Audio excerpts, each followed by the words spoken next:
देश न्यूज में आपका स्वागत है। मैं हूं आपके साथ धर्मिष्ठा और आप देख रहे हैं हमारा खास कार्यक्रम शिक्षा का मापे तंत्र। छत्तीसगढ़ के बस्तर में एक शर्मनाक कर देने वाला मामला सामने आया है, जहां छात्र छात्राओं ने एक शराबी टीचर को जूते चप्पल फेंक कर मारे हैं। टीचर शराब के नशे में धुत होकर स्कूल पहुंचा था और बच्चों से गाली गलौज करने लगा। इससे गुस्साए बच्चों ने शिक्षक की जमकर पिटाई कर दी। इसके चलते वो स्कूल से भाग निकला। घटना पिछले सप्ताह की है। इसका वीडियो जो है सोशल मीडिया पर जमकर वायरल हो रहा है। जानकारी के मुताबिक पूरा मामला बस्तर ब्लॉक के पलीभाटा प्राथमिक स्कूल का है। यहाँ एक शिक्षक हर दिन शराब के नशे में चूर होकर स्कूल पहुंचता था और बच्चों को पढ़ाने की बजाय नीचे दरी पर सो जाता था। बच्चे जब पढ़ाने के लिए कहते तो गालियां देता, जिससे बच्चे काफी खफा उससे बताए जा रहे थे और शिक्षक ने बच्चों के साथ बदतमीजी भी की थी। बस इसी बात से नाराज छात्र छात्राओं ने शिक्षक पर जूते चप्पल बरसाने शुरू कर दिए, जिससे शिक्षक ने अपनी बाइक स्टार्ट की और स्कूल से भागने लगा। बच्चों ने भी दौड़ा दौड़ा कर शिक्षक पर चप्पल फेंकी, जिसका मौके पर मौजूद किसी व्यक्ति ने वीडियो बना लिया। यह वीडियो सोशल मीडिया पर जमकर वायरल हो रहा है। शिक्षक का नाम भी फिलहाल सामने नहीं आ सका है। इस मामले में जिला शिक्षा अधिकारी भारती प्रधान ने बातचीत की है। उन्होंने कहा है कि इस मामले की जानकारी नहीं है, वीडियो भी नहीं देखा है, पता करती हूं कि क्या है पूरा मामला। सबसे बड़ा सवाल यहाँ ये उठता है कि ये जो वीडियो है जो शिक्षक का वायरल हो रहा है, शराब पीने के बाद लगातार इस तरह के शराबखोर शिक्षक जो है स्कूल में पहुंच रहे हैं, बच्चों के साथ अभद्रता कर रहे हैं। सबसे बड़ा सवाल यहाँ ये उठता है कि जो बच्चे शिक्षक को भगवान मानते हैं, गुरु मानते हैं, वही बच्चे शिक्षक को पीट रहे हैं। किस तरह के हालात बने होंगे बच्चों के सामने कि बच्चों को शिक्षक को पीटना पड़ा। इसका वीडियो वायरल हुआ। सबसे बड़ा सवाल यहाँ जिम्मेदार प्रशासनिक अधिकारियों पे भी उठता है कि अगर वे लगातार मॉनिटरिंग कर रहे होते तो शायद इस तरह का जो मामला है वो सामने नहीं आता। प्राथमिक स्कूल की ये घटना है। शिक्षक जो है लगातार शराब के नशे में आ रहा था और वहां दरी बिछाकर सो जाता था। जब बच्चे पढ़ाई कराने के लिए बोलते थे तो शिक्षक बच्चों के साथ अभद्र व्यवहार करता था। इसी विषय पर विस्तृत चर्चा के लिए हमारे पॉलिटिकल एडिटर प्रवाल सक्सेना जी हमारे साथ जुड़ चुके हैं। प्रवाल जी, ये जो मामला सामने आया है शराबी शिक्षक का, जहां पर बच्चे इतने मजबूर हो गए हैं कि उन्होंने शिक्षक को दौड़ा दौड़ा कर पीटा है, क्या हालात रहे होंगे, क्या मजबूरियां रहेगी? क्योंकि बच्चे छोटे छोटे प्राथमिक स्कूल के बच्चों की हम यहाँ बात कर रहे हैं, जो शिक्षक को भगवान मानते हैं, उनसे डरते हैं, लेकिन इस शिक्षक ने किस तरह के हालात पैदा कर दिए कि बच्चों को शिक्षक को पीटना पड़ा। देखिए, वास्तव में ये एक अनोखा मामला जो हमारे पड़ोसी प्रदेश छत्तीसगढ़ के आदिवासी इलाके बस्तर से आया है जी।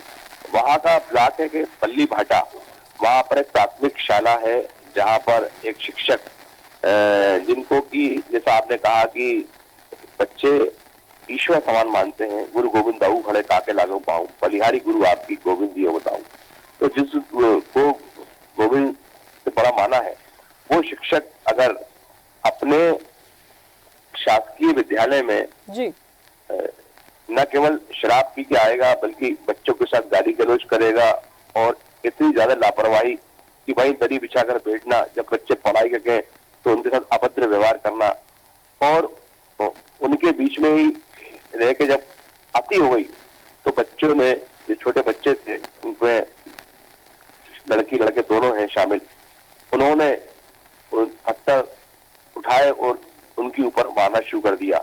हालांकि वो अपनी गाड़ी स्टार्ट करके तेजी से निकल गए, लेकिन ये एक अपने आप में एक मामला बताता है कि शिक्षा का स्तर और शासकीय विद्यालय में पढ़ाने वाले शिक्षकों का स्तर कहाँ जा रहा है। बिल्कुल।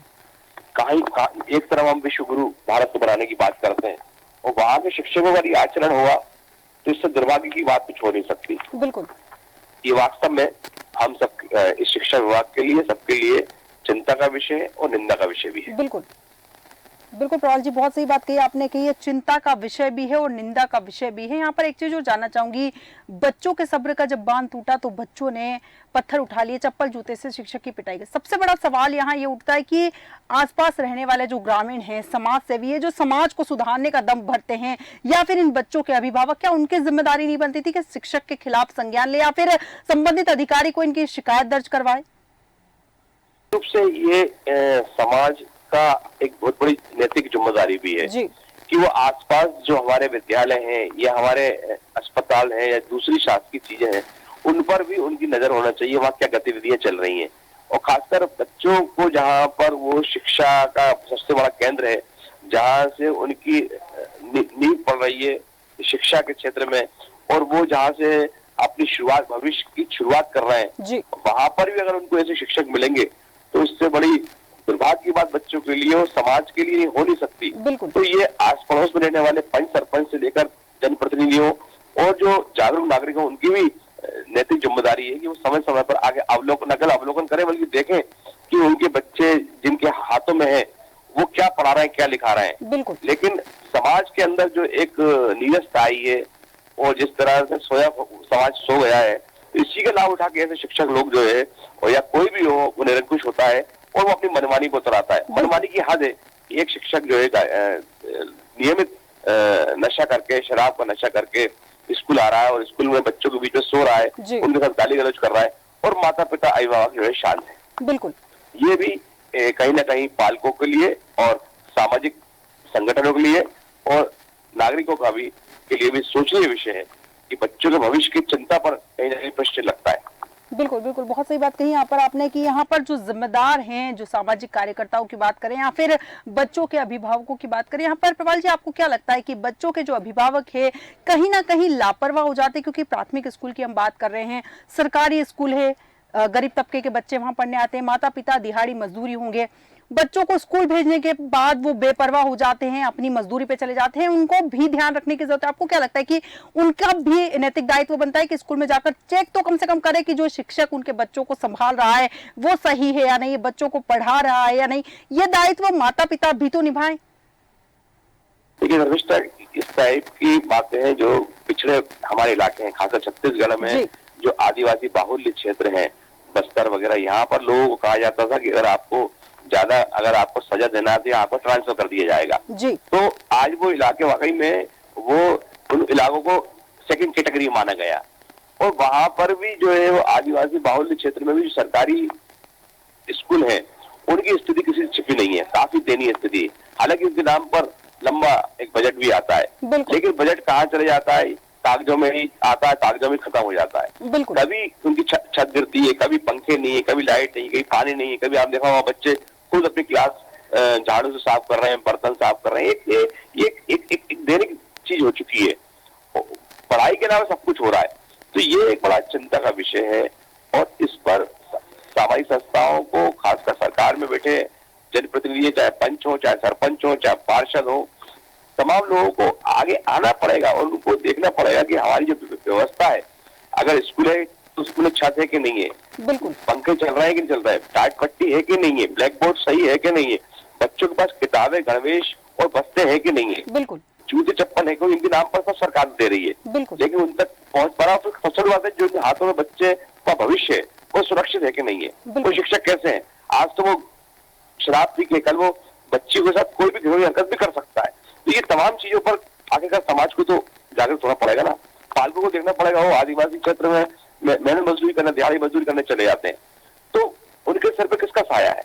इन तमाम चीजों पर सामाजिक संगठनों को और जो एनजीओज है और तमाम लोग हैं उनको जागरूक होकर देखना पड़ेगा। अपने होता ये है कि घटना घट जाती है उसके बाद सब जागरूक हो जाते हैं और जब तक घटना का इंतजार करते हैं, इस पर भी जो है वो सख्ती होना जरूरी है। बिल्कुल प्रवाल जी, बहुत सही बात कही आपने यहाँ पर कि जिम्मेदार जितने भी लोग हैं उनको सख्ती बरतनी होगी और जांच पड़ताल करनी होगी। जैसा कि आपने जिक्र भी किया कि आदिवासी बाहुल्य क्षेत्रों में अधिकतर ऐसा होता है कि राशि बहुत आवंटित की जाती है, लेकिन वो राशि केवल कागजों पर सिमट कर रह जाती है, बच्चों के हित के लिए उस राशि का प्रयोग नहीं किया जाता। यहाँ पर प्रवाल जी एक चीज जानना चाहूंगी, हम बात कर रहे हैं बच्चों की, आपको क्या लगता है कि मॉनिटरिंग की कमी, जो जिम्मेदार अधिकारी हैं, केवल जनप्रतिनिधि या सामाजिक कार्यकर्ताओं को अगर यह त्याग दे हम, तो जो जनप्रतिनिधि के अलावा है अधिकारी, जिम्मेदार अधिकारी शिक्षा विभाग के, उनका भी तो दायित्व बनता है। अगर वो लगातार मॉनिटरिंग करते रहते तो शायद इस तरह के शिक्षक पर लगाम लग जाती। नहीं तो जो जिम्मेदार लोग हैं जिनको जिम्मेदारी दी गई है, जिनको जाके बाकायदा जो डीओ है या एडीओ है, जो वहां के शिक्षा संचालक है, उनको उनकी जिम्मेदारी है कि वो हर हफ्ते और हर महीने न केवल जाए बल्कि रिपोर्ट लें और जो लोग लापरवाही कर रहे हैं उनको दंडित भी करें, बिल्कुल है ना। उनको सस्पेंड से काम चलेगा, उनको बर्खास्त करने की जरूरत है, क्योंकि ऐसा संदेश अगर समाज में जाएगा, अगर ऐसे शिक्षक समाज में रहेंगे तो वो जिनको खुद की मतलब खुद तो संभल नहीं पा रहे वो बच्चों का समझाएंगे, जिनका खुद दिमाग सही नहीं चल रहा है, नशे में धुत है, वो क्या पढ़ाएंगे? बिल्कुल और क्या मैसेज जाएगा? भाई शिक्षक एक समाज का आईना होता है। बिल्कुल अगर शिक्षक ही गड़बड़ होगा तो पूरी पूरी जो नींव कमजोर हो जाएगी, हमारा भविष्य अंधकार में जाएगा। जो बच्चे कल का भविष्य है, तो देश और प्रदेश के लिए भी चिंता का विषय है। तो ऐसे लोगों को तत्काल प्रभाव से इन पर न केवल कड़ी कार्रवाई की जाए, बल्कि इनको बर्खास्त करके इनको जो है वो घर बिठाया जाए। तभी जाके एक नई जो है उदाहरण पेश होगा, ताकि अगले लोग भी समझेंगे अपनी जिम्मेदारी भी और समाज की जिम्मेदारी भी, और बच्चों की भी व्यवस्थित पढ़ाई हो सकेगी। बिल्कुल बिल्कुल कि जब कार्रवाई होगी, कठोर कार्रवाई होगी, तब जाकर इस तरह के मामले रुकेंगे। लेकिन प्रवाल जी, सबसे बड़ा सवाल तो यहाँ ये आता है कि इस पूरे मामले की जिला शिक्षा अधिकारी को भनक भी नहीं है। जब उनसे बात की गई तो उनका कहना है कि ये मामला अभी मेरे संज्ञान में आया, अब हम जांच पड़ताल करेंगे। जब अधिकारी ऐसे हैं जिनके मामले ही संज्ञान में नहीं होते हैं, मीडिया के माध्यम से उन तक मामला पहुंचता है, आपको क्या लगता है ऐसे अधिकारी कुछ कार्रवाई कर पाएंगे? वही बात से मैंने कहा कि उनको चिंता ही नहीं है, उनको अपने ऑफिस में आना है, ऐसी कक्षा में बैठना है और उन फाइलों को निपटाना है जहां पर उनको कुछ हरियाली दिखाई दे। बाकी के उनको मतलब क्या है, जांच के नाम पर लीपापोती करना है और चले जाना है। जब तक वो अपनी जिम्मेदारी फिक्स नहीं होगी, उनकी भी जिम्मेदारी जब तक फिक्स नहीं होगी विभाग से कि आपने क्या कार्रवाई की, आपके ब्लॉक में कितने स्कूल है, कितने स्कूल में आपने क्या देखा, क्या करा, तो आगे जब तक भौतिक सत्यापन रिपोर्ट नहीं ली जाएगी तब तक वो भी सोए खोए रहेंगे। और अब 1 अप्रैल से विद्यालय सत्र शुरू हुआ, मई जून पे छुट्टी है, तो 1 महीने भी वो मतलब लापरवाही भी निकालेंगे, ताकि अप्रैल मई जून 3 महीने मिल जाए जुलाई से। और अभी चुनावी वर्ष भी है, तो सब मिला मिलू के अभी तो उनसे बिल्कुल भी इसकी आप कल्पना नहीं कर सकते हो कुछ कर पाएंगे। उनने कहा है अभी वो पूरा अप्रैल का महीना छुट्टी शुरू होगी, निकल जाएगा, और चुनाव भी चल रहे हैं चूंकि, तो उनके पास एक अच्छा बहाना भी है। सब मिला के इस पर भी लीपापोती कर देंगे। बिल्कुल बिल्कुल, बहुत सही बात कही कि इस मामले में भी लीपापोती कर जाएगी। प्रवाल जी, एक सबसे बड़ा सवाल यहाँ छत्तीसगढ़ की अगर हम बात करें तो छत्तीसगढ़ में कई खबरें इस तरह की आ रही है कि शिक्षक जो है शराब के नशे में स्कूल पहुंच रहे हैं। एक मामला नहीं, कई मामले से आ रहे हैं। आपको क्या लगता है इस तरह के मामले लगातार सामने के आने के बाद में शिक्षा अधिकारी या फिर शिक्षा मंत्री जो है उन्हें अलर्ट हो जाना चाहिए, या फिर जांच पड़ताल लगातार करनी चाहिए, या फिर अधिकारियों को लगातार मॉनिटरिंग करनी चाहिए?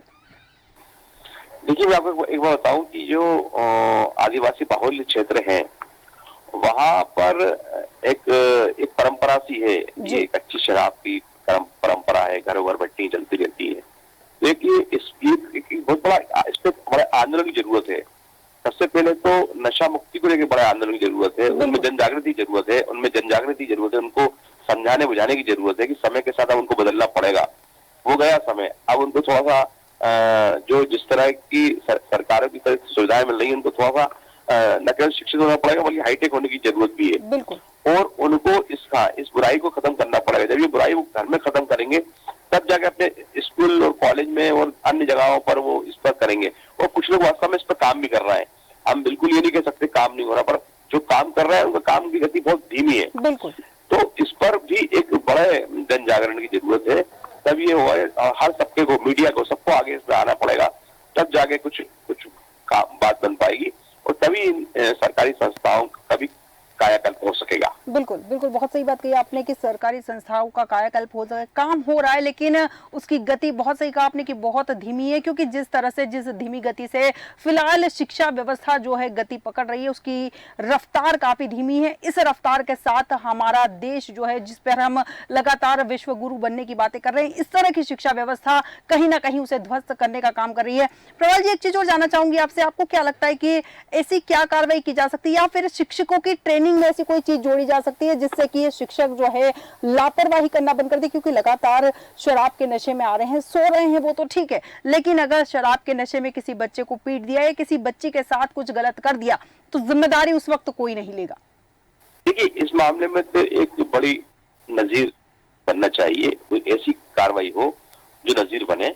और वास्तव में ये एक बड़ा चिंता का विषय है कि जो शासकीय कर्मचारी हैं, जिनको की अच्छी खासी वेतन मिलता है, सैलरी मिलती है जी, और वो भी अगर इस तरह की लापरवाही कर रहे हैं या ये दुस्साहस कर रहे हैं, तो कहीं ना कहीं शासन प्रशासन की कमजोरी का वो लाभ उठा रहे हैं। उनको मालूम है कि हमारे आला अफसर है, वो आग मूंदे तुम करण की सो रहे हैं, उनको ध्यान ही नहीं है, तो उसका वो भरपूर लाभ उठाते हैं। और ये कई समय से चला रहा है, एकदम आज नहीं हो गया है। ये काफी लंबे समय से हमने देखने में आया है कि शासकीय विद्यालय उनकी हालत पर बड़ी चिंता का विषय है। जबकि जो शिक्षक पढ़ा रहे हैं उनकी अच्छी खासी सैलरी है, जबकि आप निजी विद्यालय में देखिए, तुलना करेंगे तो वहाँ शिक्षक पढ़ाने वाले भी हाईली एजुकेटेड है, पर उनका वेतन कम है, बिल्कुल मेहनत ज्यादा कर रहे हैं वो, क्योंकि उनको अपने प्रशासन का, जो स्कूल प्रबंधन का हमेशा एक भय और डर बना रहता है कि अगर मैंने ये नहीं किया तो मेरे ऊपर कार्रवाई हो सकती है, मुझे घर बिठाया जा सकता है। तो उनको अपनी चिंता अपनी नौकरी की रहती है। लेकिन दूसरी तरफ पर देखें, सरकारी कर्मचारी हमेशा निरंकुश होता है, उसको बिल्कुल किसी तरह का डर नहीं है, छुट्टियां बहुत हैं, और उसको मालूम है कि हम एक बार सरकारी शिक्षक बन गए, सरकारी नौकरी में आ गए तो सरकार का दामाद बन गए। अब तो पेंशन तक हमें, पेंशन तक भी मिलना है, तमाम समय पर टीए, डीए और जो सरकारी भत्ते मिलने हैं, और हमेशा उनके कभी 4%, कभी 6% डीए बढ़ गया, कभी कुछ बढ़ गया। तो उनको मालूम है कि हमें समय समय पर सब मिलता रहेगा, 65 साल उम्र में नौकरी करना है। तो उनको बहुत ज्यादा है, क्या बहुत ज्यादा चिंता भी नहीं रहती नौकरी की, बिल्कुल, और वो बिंदास नौकरी कर रहे हैं वो। और सरकारी स्कूल में पढ़ने वाले बच्चे भी, जाहिर सी बात है कि उनके माता पिता भी मेहनत मजदूरी करने वाले हैं, तब तो सरकारी स्कूल में पढ़ा रहे हैं वो। तो वो भी बेचारे बहुत ज्यादा, उनको भी बहुत ज्यादा उनसे अपेक्षाएं नहीं रहती है, इतना पढ़ा लिया ठीक है। तो इस पर मैंने कहा मॉनिटरिंग, इस वक्त मॉनिटरिंग की जरूरत है, और एक ऐसी व्यवस्था हो जो हर हफ्ते, हर 15 दिन में, हर मंथ में, जब तक कि ये सब नहीं होगा, क्योंकि बहुत अच्छी बिल्डिंग नहीं होती है लेकिन बहुत मैदान होता है, तो जन सहयोग के माध्यम से कई बार गांव के लोग मिलजुल के अच्छा भवन भी तैयार कर लेते हैं, सुविधाएं भी तैयार करवा देते हैं, और अच्छे सब कुछ हो जाता है। लेकिन वहां पर जो पढ़ाने वाले शिक्षक हैं या लेक्चरर हैं, उनकी जब तक की जिम्मेदारी से नहीं होगी जी, तब तक वो रिजल्ट उनसे कहा जाएगा आपका रिजल्ट इतना % आना ही चाहिए, नहीं आया तो आपको डिमोनेशन करेंगे, आपका अच्छा आया तो उसको करेंगे। तो ये जब तक उनकी, मैंने कहा है, फिक्स नहीं होगी, तो जब तक वो उनके मन में ना भय होगा ना कुछ होगा, उन्हें मालूम 10 से 5 तक हमें नौकरी करना है, इतनी सारी छुट्टियां हैं, तो इसकी वजह से उनमें भी पढ़ाई के प्रति और बच्चों के भविष्य के प्रति कोई चिंता का ना भाव होता, न कोई उनकी प्लानिंग होती। बिल्कुल। और उस बीच वो जो है सरकारी ऑफिस में आने के बाद वो अपने निजी कामों कैसे निपटाए, उस पर उनका पूरा फोकस रहता है। बिल्कुल, यही वजह है कि जो आज शिक्षा की हालत दिन प्रतिदिन दयनीय होती चली जा रही है। बिल्कुल बिल्कुल प्रवाल जी, बहुत सही बात कही आपने कि कहीं ना कहीं लापरवाही की वजह से दिन प दिन शिक्षा के जो हालात है वो दयनीय होते जा रहे हैं। यहाँ पर अंतिम प्रतिक्रिया चाहूंगी आपकी यहाँ पर मैं, जिस तरह से आपने कहा भी है कि शिक्षकों को, सरकारी शिक्षकों को कहीं ना कहीं डर नहीं है, क्योंकि जब भी कार्रवाई होती, कार्रवाई के नाम पर मात्र निलंबित कर दिया जाता है। क्या आप इस बात से सहमत है कि इस तरह के शिक्षक को हमेशा के लिए नौकरी से बर्खास्त कर देना चाहिए और भविष्य में किसी भी सरकारी पद पर वो ना बने रह सके, इस तरह की कोई व्यवस्था सरकार को करनी चाहिए, तब जाके इस तरह के लापरवाह सरकारी अधिकारी सुधर पाएंगे? मैंने आपसे पहले ही कहा कि छुट्टी भेज देने से, सस्पेंड करने से या एक वेतन वृद्धि रोकने से काम नहीं चलेगा। ऐसे शिक्षकों को जब तक की बर्खास्त नहीं किया जाएगा तब तक कोई विभाग में कोई नजीर नहीं बनेगी। तो सबसे बड़ी बात यह है कि जब आप नौकरी पे आते हो, आपको चीजें मालूम होती है, देश के प्रति, प्रदेश के प्रति, अपने विभाग के प्रति आपकी क्या निष्ठाएं हैं, आपको क्या करना है। जब तक आप इतनी घनघोर लापरवाही कर रहे हैं, उसके बाद भी और आप सुरक्षित हैं, तो ये आश्चर्य का विषय। ऐसे लोगों को तो बिल्कुल तत्काल प्रभाव से बरकरार नजर बिठाना चाहिए, ताकि समाज में अन्य तबकों पर इसका एक नजीर पेश उदाहरण बने। बिल्कुल बिल्कुल प्रवाल जी, बहुत सही बात कही है आपने कि एक नजीर बन जाए, इस तरह की सजा होनी चाहिए। मात्र निलंबन की या फिर वेतन वृद्धि रोक देने की प्रक्रिया कोई सजा नहीं होती। बहुत बहुत धन्यवाद प्रवाल जी हमारे साथ चर्चा में शामिल होने के लिए। जैसा कि हमारे पॉलिटिकल एडिटर ने कहा कि सजा ऐसी मिलनी चाहिए जो नजीर बन जाए, क्योंकि सबसे बड़ी बात यह है कि टीचर जो है शराब के नशे में धुत होकर स्कूल पहुंचता था, बच्चे जब पढ़ाने के लिए कहते थे तो बच्चों से गाली गलौज करता था। ऐसे में बच्चे इतने ज्यादा त्रस्त हो गए कि बच्चों ने जूते चप्पल उठा लिए शिक्षक के खिलाफ। इस तरह के शिक्षक समाज पर कहीं ना कहीं बहुत बड़ा धब्बा है और इन पर कार्रवाई करने की बहुत ज्यादा आवश्यकता है, और कार्रवाई भी ऐसी जो नजीर बन जाए। मात्र निलंबन की कार्रवाई से शायद इस तरह की लापरवाहियां नहीं रुकने वाली। हमारे आज के खास कार्यक्रम में इतना ही। बने रहिए देश न्यूज के साथ।